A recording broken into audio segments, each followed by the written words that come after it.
ओम श्री साईनाथाय नमः। Good morning, Sai morning. आइए शुरू करते हैं आज का नया दिन। आइए मिलकर प्रार्थना करते हैं। सबसे पहले अपने बाबा के श्री चरणों को स्पर्श करते हुए बाबा से आज्ञा लेकर उनकी अनुमति से अपने इस नए दिन को उनके आशीर्वाद से सजाते हैं।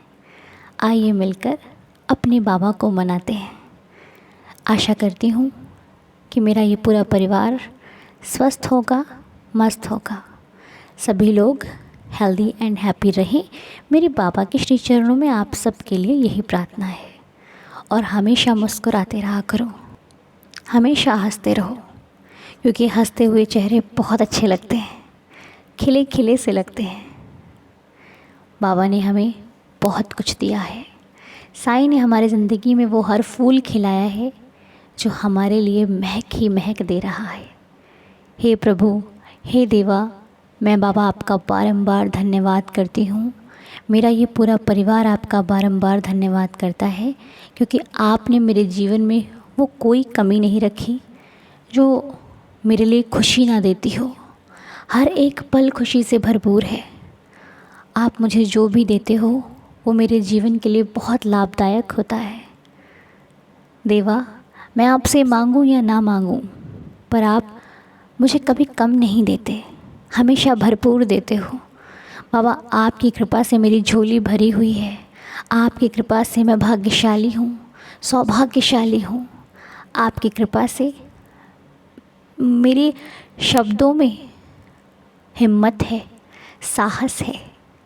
बाबा, अब हम किसी की परवाह नहीं करते, अब हम किसी के पीछे नहीं भागते, अब हम किसी झूठे व्यक्ति की तारीफ़ नहीं करते, क्योंकि अब हमें पता है कि हमारा मार्ग, हमारी मंजिल साईनाथ है। हमें अपने बाबा के रास्तों पर चलना है, वो रास्ते जो मेरे साईनाथ ने मेरे लिए चुन रखे हैं। हाँ, जानते हैं कि वो रास्ते कठिन होंगे, मुश्किल होंगे, लेकिन उन पर ना चल पाना ऐसा तो संभव नहीं, क्योंकि जिसके नाथ साईनाथ हों वो फिर क्या नहीं कर सकता। जिससे अपने मालिक, अपने भगवान पर भरोसा होता है, वो हर परिस्थिति को पार कर लेता है। हे प्रभु, हम आपके नादान, ना समझ बच्चे हैं। क्या सही क्या गलत, इनमें भेद नहीं कर पाते। कई बार गलत को ही सही कह देते हैं। पर बाबा, जहाँ पर मैं हार जाऊँ, जहाँ पर मैं टूट जाऊँ, जहाँ पर मुझे कुछ समझ में ना आए, वहाँ आप मेरी रोशनी बनिएगा। वो रोशनी जिससे मैं सही और गलत को देख सकूं, उनमें भेद, उनमें पता लगा सकूं कि मुझे क्या करना चाहिए, क्या नहीं करना चाहिए। मेरे जीवन के एकमात्र आप ही सहारे हो। हे प्रभु, हम सभी पर अपनी कृपा, अपनी दया बनाए रखना। ये नई सुबह आपकी कृपा से हमारे जीवन में आई है। ये नया दिन हम आपकी कृपा, आपकी रहमत से देख रहे हैं। इसीलिए हुई भूल चूकों को क्षमा करना और आने वाला हर पल सभी के लिए खुशियों को साथ लेकर आए। हम आने वाले पल में बहुत अच्छे अच्छे कार्य करें, किसी का दिल ना दुखाएं, किसी की पीड़ा का कारण ना बने, किसी के दुख का कारण ना बने। हे प्रभु, हमारी वजह से आए तो किसी के चेहरे पर मुस्कुराहट आए, मुस्कान आए, कभी एक आंसू ना आए। हम किसी के आंसुओं का कारण ना बने, हम किसी की खुशी का कारण बने, हम किसी के मुस्कुराहट का कारण बने, हम किसी के घर में खुशियाँ ला सकें। क्योंकि दुख देना बहुत आसान है, किसी को तंग करना बहुत आसान है, लेकिन किसी तंग हुए व्यक्ति को मुस्कुराने पर मजबूर कर देना ये बहुत मुश्किल है। किसी के जीवन में दुखों का पहाड़ ला दो, ये कोई बड़ी बात नहीं है। किसी का दिल दुखा दो, ये बड़ी बात नहीं है। लेकिन किसी को खुश करना बहुत बड़ी बात है। नफ़रत करना बड़ी बात नहीं है। किसी से लगातार प्रेम करना बहुत बड़ी बात है। रिश्तों को तोड़ देना बड़ी बात नहीं है, रिश्तों को निभाना बहुत बड़ी बात है। क्योंकि तोड़ना बहुत आसान है और बनाना बहुत मुश्किल है। जब हम घर बनाते हैं तो समय लगता है, तोड़ते वक्त जब किसी चीज़ को नया बनाना होता है ना, उस वक्त ध्यान नहीं होता, बस तोड़ना है इतना पता होता है, और बनाने में मापा जाता है, सही गलत देखा जाता है, किधर से कितना लेना है, क्या ठीक करना है, ये देखा जाता है। लेकिन तोड़ते वक्त कोई देखता है? तोड़ते वक्त है बस, तो तोड़ना ही तो है, तोड़ दो। इसीलिए बाबा हमें तोड़ने वाले नहीं, हमें जोड़ने वालों में रखना। सदा किसी का परिवार जोड़ सकें, किसी की खुशियों को जोड़ सकें, किसी की सुख का कारण बन सकें, ऐसी कृपा, ऐसी रहमत बनाए रखिएगा मेरे साईनाथ। और आए दिन हम इस परिवार में किसी न किसी के लिए प्रार्थना करते हैं, सभी के अच्छे स्वास्थ्य के लिए, अच्छे जीवन के लिए, अच्छे घर परिवार में खुशियाँ बनी रहने के लिए। तो बाबा हमारा मकसद स्वार्थ का नहीं है, हम बस ये मन की सेवा कर रहे हैं, जो मन के भाव हैं उससे आपसे प्रार्थना करते हैं, ताकि मेरे बाबा जब मेरी प्रार्थना को सुनेंगे तो किसी ना किसी का तो भला होगा, कोई ना कोई तो खुश होगा, किसी की ज़िंदगी में तो वो रोशनी आएगी जो उसके जीवन में सुख लेकर आएगी। बस मेरा इतना ही कार्य है, इतनी ही कृपा आप हम सभी पर बनाए रखिएगा देवा। जो भी दुखी हैं, तकलीफ़ में हैं, उन सभी का दुख आपकी कृपा से कम हो जाए। जो स्वास्थ्य से संबंधित ठीक नहीं हैं, जिनको कोई भी परेशानी, कोई भी समस्या है, शारीरिक समस्या है, प्रभु उन सभी को ठीक कर दीजिए, उन सभी का स्वास्थ्य अच्छा हो जाए। और जो किसी चिंता में है, उन्हें चिंता से हटाकर अपने चिंतन में लगा दीजिए, उन्हें साईं साईं के नाम में लगा दीजिए। हे प्रभु, हमें भी जब कोई चिंता सताए तो हम बस आपका नाम लेना शुरू कर दें, हमें बस आप ही आप दिखाई दो, ऐसी कृपा बनाए रखना। यही मेरी बाबा के श्री चरणों में प्रार्थना है कि हम आपके बच्चे हैं और सदा आपके ही बने रहें। रहम नज़र करना प्रभु, हुई गलतियों को क्षमा करना। और आप सब लोग भी विश्वास रखिए, समय सबका आता है, भले देरी से आता है लेकिन आता ज़रूर है। जितने कष्ट भोग रहे हो ना, जितने कष्ट आ रहे हैं, इससे भी ज़्यादा सुख देगा मेरा साईं। लेकिन बस अभी समय परीक्षा का है, अभी समय थोड़ा कठिन है। इसका मतलब ये नहीं है कि पूरी लाइफ मुश्किल है। आज अगर सही नहीं है तो इसका मतलब ये नहीं कल आने वाला भी ऐसा ही होगा। कल आने वाला आज से कहीं ज़्यादा बेहतर होगा। जो दुख आ रहे हैं उन्हें स्वीकार करो और उनका नाम लो कि प्रभु सब तेरी दया है, तू चाहे सुख दे, तू चाहे दुख दे, मैं भला तुझसे क्या कह सकता हूँ, मैं भला आपसे क्या मांगूँ बाबा। क्योंकि जिसे देना है उसे सब कुछ मालूम है, जो दे रहा है वो सब जानता है और वो मुझसे कहीं बेहतर जानता है। उसे मालूम है कि मेरे भक्त के लिए क्या सही है, क्या गलत है। और आज तक जब मैंने बाबा से मांगा तब तो मैंने पाया ही पाया, लेकिन जब मैंने बाबा से नहीं मांगा तो अत्यधिक पाया, वो पाया जिसकी उम्मीद भी नहीं थी। इसलिए मेरा साईं है ना, वो सब कुछ दे सकता है। इसलिए बस भरोसा करना है, शंका नहीं करना, विश्वास करना। तो आइए अब बाबा के श्री चरणों में आज जो भी नाम है उनके लिए प्रार्थना करते हैं कि साईं सबको खुश रखें। आइए मिलकर उन सभी के लिए प्रार्थना करें। तो आज कल बर्थडे था विष्णु जी का। Happy birthday Vishnu ji. साईनाथ आपको खुश रखें, हेल्दी और हैप्पी रखें। बाबा की असीम कृपा सदैव आप पर बनी रहे। जो चाहते हो आपकी हर इच्छा मनोकामना मेरे साईनाथ की कृपा से पूरी हो। मैं अपने बाबा से यही प्रार्थना करती हूँ कि आपके जीवन में आने वाला हर पल खुशियों को साथ लेकर आए। और एक और कमेंट है जयश्री पटेल आंटी जी का। उन्होंने लिखा है मेरे बेटे का बर्थडे है। आंटी जी आपने बेटे का बर्थडे लिखा है पर बेटे का नाम नहीं लिखा है। फिर भी हम विश करते हैं, बहुत बहुत शुभकामनाएं आपके बेटे को। साईं जी खुश रखें, हेल्दी और हैप्पी रखें। जो भी नाम है, जो भी है, वो साईं कृपा बनी रहे आप पर, आपके परिवार पर। ठीक है, जय साईं राम। पर नाम ज़रूर लिखा करें आंटी जी, आप नाम लिखना भूल गए होगे, आपने नाम नहीं दिया। बस आपके नाम से ही मैं प्रार्थना कर रही हूँ, बाकी बाबा को तो सब मालूम है। जय साईनाथ। और राजकुमारी जी की हेल्थ अच्छी नहीं है। हम राजकुमारी जी के लिए प्रार्थना करते हैं श्री साईं चरणों में कि बाबा राजकुमारी जी की हेल्थ आपकी कृपा से अच्छी हो जाए, वो स्वस्थ हो जाए। हमारी आपके श्री चरणों में ये प्रार्थना है। दया करना, रहम नज़र करना, सबकी श्रद्धा की लाज रखना मेरे प्रभु। और आज विशाल गोमानी जी का बर्थडे है। हैप्पी बर्थडे विशाल जी। साईनाथ आपको भी खुश रखें, हेल्दी और हैप्पी रखें। बाबा की असीम कृपा आप पर सदैव बनी रहे। जो चाहते हो लाइफ में मेरे साईं आपको हर खुशी दें, आपका हर सपना पूरा हो, आपकी हर मनोकामना पूरी हो। मेरे बाबा के श्री चरणों में आपके लिए यही प्रार्थना है। और श्रेयस कुमार सिन्हा, इनके लिए हम प्रार्थना करते हैं बाबा इनकी लाइफ में खुशियों का आगमन हो, इनकी जो भी प्रॉब्लम है साईनाथ की कृपा से हर समस्या का समाधान हो, जीवन में आने वाला हर पल खुशियों को साथ लेकर आए और साईं दया बना कर रखें। मंजू आंटी जी के लिए हम प्रार्थना करते हैं बाबा मंजू आंटी जी पर भी कृपा बनी रहे, उनका स्वास्थ्य हमेशा अच्छा रहे, वो स्वस्थ रहें, मस्त रहें, आपकी भक्ति में मग्न रहें। मेरे बाबा के श्री चरणों में आपके लिए यही प्रार्थना है आंटी जी। और एक प्रशांति जी का मैसेज था हमारे पास, उन्होंने लिखा है कि कल मेरे साथ बहुत अच्छी लीला हुई। मैं मॉर्निंग प्रेयर में बाबा से बोली और शाम को ही वो पूरा हो गया। मेरी खुशी का कोई ठिकाना नहीं। मेरा बेटा 9th क्लास में पढ़ रहा है, उसका एडमिशन तो हो गया लेकिन बहुत मुश्किल से हुआ। अब बुक्स नहीं मिल पा रही थी उसे, तो वो बहुत उदास रहता था। तो कल जैसे ही बाबा से इन्होंने बोला, शाम को कॉल आया कि वो जो बुक्स का सेट है वो उनके घर पे आ रहा है। तो बाबा के विश्वास से ही आज मेरे बच्चों को बुक्स मिल गई। मेरे बाबा जी को कोटि कोटि शुक्राना। ओम साई राम। आपको भी thank you so much Anu ji. हो सके तो मॉर्निंग प्रेयर में शेयर करना।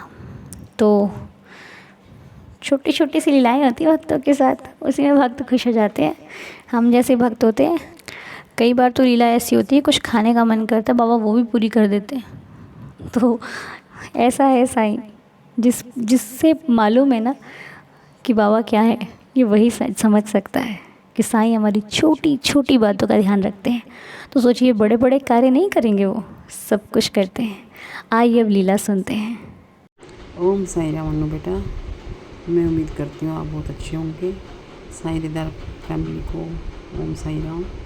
मैं अपनी छोटी सी लीला आपके सामने शेयर करना चाहती हूँ, लगता है आपको बहुत अच्छी लगेगी। यह लीला इस प्रकार है कि मैं 13 जुलाई को शिरडी जाने के लिए तैयार हुई। उससे पहले क्या हुआ कि 12 जुलाई को हमने टिकट बुक की शिरडी जाने के लिए। बट क्या था, टिकट जो थी वेटिंग 21-22 वेटिंग थी। तो फिर क्या हुआ कि मैंने हस्बैंड को बोला कि अगर हमारी टिकट कंफर्म हो गई तो हम 13 तारीख को जाएंगे, नहीं तो टिकट कंफर्म नहीं होगी तो हम नहीं जाएंगे। बाई चांस क्या हुआ, 21 वेटिंग होने के बावजूद भी हमारी टिकट शाम को 4 बजे तक कंफर्म हो गई। उसके बाद हम शिरडी एक्सप्रेस लेकर अपना शिरडी पहुंच गए। फिर वापसी में आने का क्या था, वापसी में हमारी 17 तारीख की वापसी थी मनमाड़ से दिल्ली। वो भी हमारी कंफर्म नहीं थी, वो भी बल्कि 2-3 दिन के अंदर कंफर्म हो गई। ये सोचकर मुझे बहुत अच्छा लगा कि बाबा जी हमें शिरडी बुलाना चाहते थे, इसलिए उन्होंने हमारे आने और जाने की दोनों टिकट कंफर्म की। मेरा बाबा जी का बहुत बहुत शुक्रिया। और दूसरी बात क्या है कि मैंने वहाँ पर बहुत अच्छे दर्शन किए। एक दिन पहले जब दर्शन किए बाबा जी के, तो मेरा जो लाइन में नंबर था वो मेरा सबूरी वाली साइड में नंबर आया। मैंने बाबा जी की सबूरी की तरफ से दर्शन किए, दर्शन करके बाहर आई। बाहर करके दर्शन करने के बाद नाश्ता वगैरह करके थैंक्स किया बाबा जी को, चलो शुक्र है अच्छे से दर्शन हो गए। उसी दिन रात को फिर मैंने क्या सोचा कि आज तो सबूरी के दर्शन हो गए हैं बाबा जी, बट मैं चाहती हूँ कि कल मैं दर्शन करने जाऊँ तो मुझे श्रद्धा वाली तरफ से दर्शन हो, आपके चरणों की तरफ से मुझे दर्शन करने हैं। और दूसरी मेरी इच्छा है कि मैं इतनी बार शिरडी आई हूँ, जितनी बार भी, बट मेरे को कभी भी आरती सुनने का मौका नहीं मिला, क्योंकि मैं वीआईपी कोटे से नहीं आती हूँ, मैं हमेशा जनरल लाइन में लगकर आती हूँ। तो मैं चाहती हूँ बाबा जी इस बार मुझे आपके चरणों की तरफ से दर्शन हो और आपकी आरती सुनने को मिले। रात को ये मैं सोच कर सोई। दूसरे दिन जब मॉर्निंग में हम वहाँ जाने लगे मंदिर में दर्शन करने के लिए, तो बाबा जी के पास जब दर्शन करने के लिए गए तो मेरे मन में यही था कि आज बाबा जी अगर अच्छी तरह से दर्शन देंगे तो ज़रूर आरती भी सुनवाएंगे और अपना चरणों की तरफ अच्छे से दर्शन देंगे। वही हुआ कि आधा घंटा हम लाइन में लगे रहे, लेकिन जब लाइन में लगे हुए थे तो आरती का टाइम होने वाला था, 11:15 हो चुके थे, मध्याह्न आरती शुरू हो चुकी थी। तभी मेरे मन में यही चल रहा था कि पता नहीं बाबा जी आरती देख पाते हैं या नहीं देख पाती मैं। वो क्या हुआ कि एकदम लाइन फ्री हो गई, तो हम अंदर चले गए, हॉल में गए, हमने बाबा जी के दर्शन किए, वही चरणों के वही आरती सुनी, मध्याह्न आरती पूरी सुनी। बहुत मन खुश हुआ, बहुत अच्छा लगा कि मैं जो रात को चाह रही थी वही मेरे को मिल गया। और फिर उसके बाद जब दर्शन करे चरणों की तरफ से, वहाँ श्रद्धा लिखा हुआ था, तो मेरा मन इतना खुश हुआ कि श्रद्धा और सबूरी दोनों तरफ से मैंने बाबा जी के दर्शन कर लिए हैं। इसलिए मैंने बाबा जी का बहुत बहुत शुक्र किया। बाबा जी आप सबके मन की बात जानते हैं, आपका बहुत बहुत शुक्रिया। बाबा जी जैसे आपने मेरी मनोकामना पूर्ण की है, ऐसे सबकी मनोकामना पूर्ण करना। श्रद्धा और सबूरी दोनों बहनें हैं जो आपस में मिलकर रहती हैं, इसलिए मैं चाहती हूँ बाबा जी आप जैसे आपने मेरी इच्छा पूरी की है, सबकी इच्छा पूरी करना। बाबा जी मुझे आप पर पूरा विश्वास था कि आप मेरी इच्छा पूरी करोगे। जैसे आपने मेरे विश्वास को बढ़ाया है, ऐसे और साईं दीदार फैमिली में जितने भी भक्त हैं सब बहुत विश्वास करते हैं। आपका बहुत बहुत शुक्रिया। साईं दीदार परिवार को मेरी तरफ से ओम साईं राम। सभी स्वस्थ रहें, खुश रहें, बाबा जी की कृपा सब पर बनी रहे। मैं भगवान जी से, बाबा जी से ये प्रार्थना करती हूँ कि जब भी जिसको शिरडी जाने का मौका मिले तो वो सच्चे दिल से बाबा जी के आगे जो भी प्रार्थना करेंगे वो सब स्वीकार होगी। इसलिए जो हम भक्ति दीदार चैनल से जुड़े हैं उससे हमें बहुत ही कुछ सीखने को मिल रहा है। मैं अन्नू बेटा आपकी बहुत बहुत आभारी हूँ जो आपने हमें इतना अच्छा चैनल दिया है, और हम ये चैनल से आपकी इतनी मीठी अच्छी आवाज़ में सब कुछ सुन सकते हैं। मुझे बहुत खुशी होती है जब हम डेली की प्रेयर सुनते हैं, साईं लीला सुनते हैं, तो मन खुश हो जाता है। इसलिए अब मैं ये चाहती हूँ कि इसी प्रकार जो भक्त शिरडी नहीं जा सके तो वो अगर अपना संकल्प छोड़ेंगे तो जल्दी शिरडी चले जाएंगे और बाबा उनको बुलाएंगे। ओम साईं राम। भक्ति चैनल, साईं भक्ति दीदार चैनल के सभी फैमिली मेम्बर स्वस्थ रहें, खुश रहें। अन्नू बेटा आप खुश रहो, स्वस्थ रहो, हमारा आशीर्वाद आपके साथ है। आपके परिवार में सभी स्वस्थ रहें, खुश रहें। रूही बेटा आपको बहुत बहुत प्यार। नीलम जी, दीदी जी, बड़ी मम्मा, सब फैमिली मेम्बर सबको बहुत बहुत प्यार। ओम साईं राम, ओम साईं राम। ओम साईं श्री साईं जय जय साईं, ओम साईं श्री साईं जय जय साईं, ओम साईं श्री साईं जय जय साईं, ओम साईं श्री साईं जय जय साईं, ओम साईं श्री साईं जय जय जय साईं राम। बोलो साईनाथ महाराज की जय। ओम श्री साईनाथाय नमः, ओम श्री साईनाथाय नमः, ओम श्री साईनाथाय नमः। अन्नू बेटा अब आप जल्दी से संकल्प शुरू करना। हमें बहुत अच्छा लगता है जब संकल्प शुरू होते हैं। बहुत बहुत धन्यवाद आपका। बाबा जी का आशीर्वाद बहुत बहुत आपको, आपके परिवार पर। आप हमेशा मस्त रहो, स्वस्थ रहो, खुश रहो। ओम साईं राम। बहुत बहुत शुक्रिया आपका आंटी जी। तो ये है हमारे स्वदेश आंटी जी जिन्होंने आज अपनी लीला साईं चरणों में रखी है। बाबा की लीला तो अपरंपार है, वो साईं है, वो ना जाने कब अपने भक्तों के साथ क्या लीला कर दे। तो ये बात तो सही है, जब हम साईं दरबार में जाते हैं, शिरडी जाते हैं, समाधि मंदिर में जाते हैं, तो बड़ी इच्छा होती है कि एक बार दर्शन इधर से करने, एक बार दर्शन उधर से करने, एक बार बाबा के चरणों की तरफ जाना है और एक बार इधर से जाना है जहाँ साईं जी देखते होते हैं। तो बाबा तो खैर हर जगह है, लेकिन हमारा भाव ना बहुत गज़ब का हो जाता है जब हम शिरडी जाते हैं। आंटी जी सच में जब कोई शिरडी की बात करता है तो भक्तों के मन में एक लहर सी आती है कि हमें कब बुलाओगे, हम कब आएंगे। तो मैं उन सभी भक्तों से एक ही बात कहना चाहती हूँ, सबूरी रखिए, वो कब बुला लेगा मालूम नहीं पड़ेगा। वो साईं है, कुछ भी कर सकता है, कभी भी बुला सकता है। बस तैयारी रखिए हर वक्त कि बाबा आज बुला लेंगे, बाबा कल बुला लेंगे, बाबा आपको शिरडी ज़रूर बुलाएंगे। ठीक आंटी जी, आपका बहुत बहुत शुक्रिया और इतना आशीर्वाद देने के लिए। मैं सौभाग्यशाली हूँ जो मुझे आप बड़ों का आशीर्वाद मिलता है, आपका प्यार मिलता है। बस ऐसे ही देते रहिए। और आज से संकल्प भी शुरू हो रहे हैं, जैसा कि जिन लोगों को नहीं मालूम है, आज से लगातार 5 दिन तक हम बाबा के श्री चरणों में एक समय पर बैठकर पाठ करेंगे। और इस पाठ से हमारे मन को शांति, बाबा के प्रति प्रेम भाव बढ़ाने में सहायता मिलेगी, अपने मन को सुकून देने में सहायता मिलेगी। बाकी रही मनोकामनाओं की बात, वो हमने साईनाथ पर छोड़ दिया है। वो दे तो ठीक, वो जब ना दे तब भी ठीक। उनको क्या देना है ये हमसे बेहतर वो जानते हैं, इसलिए बाबा को छोड़ देते हैं बाबा पर कि बाबा आप हमें जो देना चाहते हो वो आपकी इच्छा है, आप सब जानते हो कि मेरे लिए क्या सही क्या गलत है। इसलिए आज से 5 दिन तक 12:30 बजे आप लोग लाइव आ जाइएगा। 12:30 से 1 बजे के बीच बीच में लाइव शुरू हो जाएगा और हम लोग मिलकर पाठ नाम जाप करेंगे। अब आइए मिलकर 11 वचनों का पाठ करते हैं। ओम साई राम। जो शिरडी में आएगा आपद दूर भगाएगा, चढ़े समाधि की सीढ़ी पर, पैर तले दुख की पीढ़ी पर, त्याग शरीर चला जाऊंगा, भक्त हेतु दौड़ा आऊँगा। मन में रखना दृढ़ विश्वास, करे समाधि पूरी आस, मुझे सदा जीवित ही जानो, अनुभव करो सत्य पहचानो। मेरी शरण आ खाली जाए, हो तो कोई मुझे बताए, जैसा भाव रहा जिस जन का, वैसा रूप हुआ मेरे मन का। भार तुम्हारा मुझ पर होगा, वचन ना मेरा झूठा होगा। असहायता लो भरपूर, जो मांगा वो नहीं है दूर। मुझ में लीन वचन मन काया, उसका ऋण ना कभी चुकाया। धन्य धन्य वह भक्त अनन्य, मेरी शरण तज जिसे न अन्य। अनंत कोटि ब्रह्मांड नायक राजाधिराज योगिराज परब्रह्म श्री सच्चिदानंद सद्गुरु साईनाथ महाराज की जय। बाबा के श्री चरणों में कोटि कोटि प्रणाम करते हुए आज की प्रार्थना संपूर्ण करते हैं। आप सभी का दिन शुभ और मंगलमय रहे, मेरी साईं चरणों में प्रार्थना है। मिलते हैं आपसे लाइव 12:30 बजे, तब तक के लिए ओम साई राम, जय जय साई राम।